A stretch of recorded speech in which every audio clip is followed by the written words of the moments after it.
आज मैं बताती हूँ, हमारा परिवार, हमारे पारिवारिक कार्यक्रम नेताजी ने छोड़े हैं कि मुझे खींवसर जाना है, मुझे खींवसर की जनता के बीच जाना है। लेकिन जब आज मैं यहाँ आई हूँ, आप लोगों का जो लाड प्यार देखा है, तो मुझे भी यही लग रहा है कि नेताजी जो खींवसर में आए थे वो बहुत सही आए थे, क्योंकि वोट हमारे पास बहुत है, लेकिन आजकल घुसपैठिए घूम रहे हैं।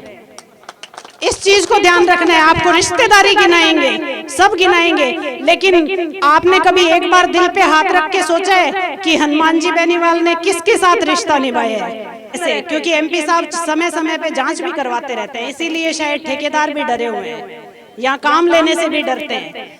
जोश देख के लग रहा है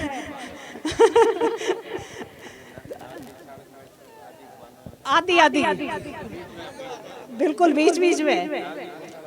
तो मैं तो यहाँ पे विकास की बात तो नहीं करूंगी, क्योंकि विकास तो दिख रहा है। मैं तो अब आना शुरू हुई हूँ इस इधर वाले एरिया में, मैं तो अभी आना शुरू हुई हूँ। आप लोग तो मुझसे बहुत पुराने हैं, तो विकास तो आपको सबको, हम सबको दिख रहा है। और जैसे कि अभी बात चल रही है कि हम समाज की बात कर रहे हैं, इंदिरा जी ने भी बताई, पूंजी जी ने भी बताई है, लेकिन मैं आपको एक ही चीज कहूंगी, एमपी साहब, एमपी बाद में है, पहले कौन सी जाति है? किसान। ये किसान के बेटे हैं, मैं किसान की बेटी हूँ। आप सब लोग जो यहाँ खड़े हैं, जो खेत में अनाज बो के और अपना पेट पालता है, वो किसान है। इसलिए आपको जो जाति धर्म में बांटने की कोशिश कर रहे हैं, उनकी बातों में मत आना, क्योंकि आज तक वो यहाँ आपके बीच में आएंगे, आपसे जाति के नाम पे वोट मांगेंगे, लेकिन कभी भी उन्होंने, चाहे वो विधानसभा हो चाहे वो लोकसभा हो, उन्होंने ना अपने समाज का नाम लिया और ना ही अपने जाति का नाम लिया। इस चीज को आपने भी सब लोग, क्योंकि खींवसर के जो मतदाता हैं वो बहुत जागरूक है। ये जो इलाका है जहाँ यहाँ पानी की शायद किल्लत है, मैं बता रही हूँ, मैं गंगानगर इलाके से आती हूँ, इतना जहाँ यहाँ जितना विकास है, इतना विकास तो हमारे नहरी इलाके में भी नहीं है।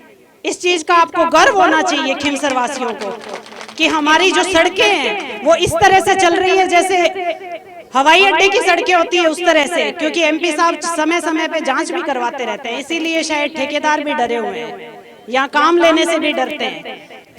अब आपको एक ही चीज ध्यान रखनी है, जब आपके नेता को चारों तरफ घेरा जाता है, चारों तरफ से घेरा जाता है, उस समय आपको समझ लेना चाहिए कि आपका नेता ईमानदार है, और उस ईमानदारी का परचम, आपके खींवसर के नाम का परचम पूरे देश में नेताजी ने फहरा दिया है। अब आपकी जिम्मेदारी है, ये चुनाव आप अपने लिए, पूरी राष्ट्रीय लोकतांत्रिक पार्टी के लिए और खींवसर की जनता के लिए आन बान और शान का चुनाव है।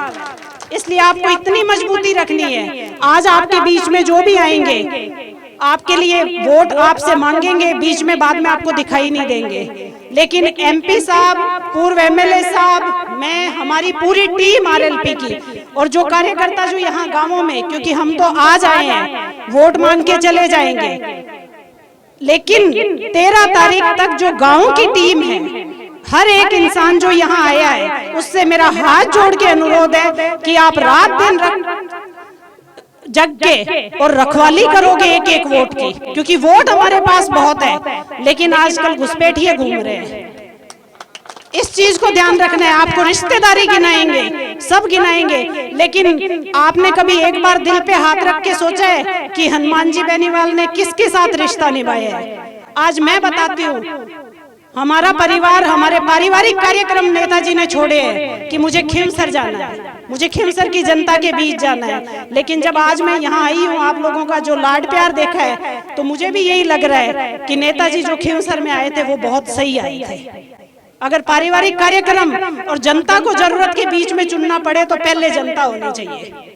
इसलिए मैं आपसे एक ही निवेदन करने आई हूँ, आपको उस नेता को चुनना है जो हर समय आपके बीच में रहे। और बच्चियां बैठी है, आप लोगों को भी ये ध्यान में रखना है, बहुत सालों तक यहाँ किसानों ने, किसान के नाम पे राज करने वालों ने राज किया है।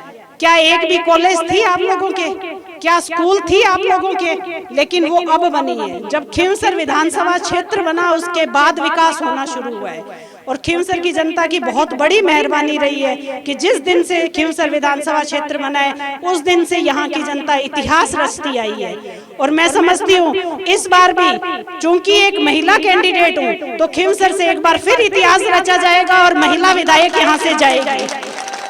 मैं आपको इतना ही विश्वास दिलाती हूँ कि जहां भी आपको जरूरत पड़ेगी सर्व समाज को, आज से समाज नहीं मैं किसान कौम को इस नाम से आपको संबोधित करूंगी, किसान कौम को जहां भी हमारी आवश्यकता पड़ेगी। वैसे तो लड़ते ही आए हैं एमपी साहब और एमएलए साहब दोनों, पूरी टीम लड़ती आई है, इसी किसान जवान के नाम पे ही हमारी पार्टी बनी है। तो जहां भी आपको जरूरत पड़ेगी हम सब तैयार खड़े मिलेंगे। आप 13 तारीख तक मजबूती रखिए, आपको डराया जाए कुछ भी किया जाए लेकिन आपको मजबूत रहना होगा। आज ये जो लड़ाई है वो आप सबकी है, इसलिए आपको 13 तारीख तक मजबूती रखनी है और 13 तारीख को एक एक वोट आरएलपी पार्टी की बोतल के चुनाव चिन्ह पे 1 नंबर पर देकर मुझे आशीर्वाद दिलवाना है। मैं आपसे इसी उम्मीद से आपके बीच में आई हूँ कि आपने मेरे को जितना आशीर्वाद आपने एमपी साहब एमएलए साहब को दिया है उतना ही मेरे ऊपर भी बनाए, उससे डबल रखने की जरूरत है क्योंकि सामने सरकार है। इस चीज का आप ध्यान रखिएगा। धन्यवाद सर, राम राम।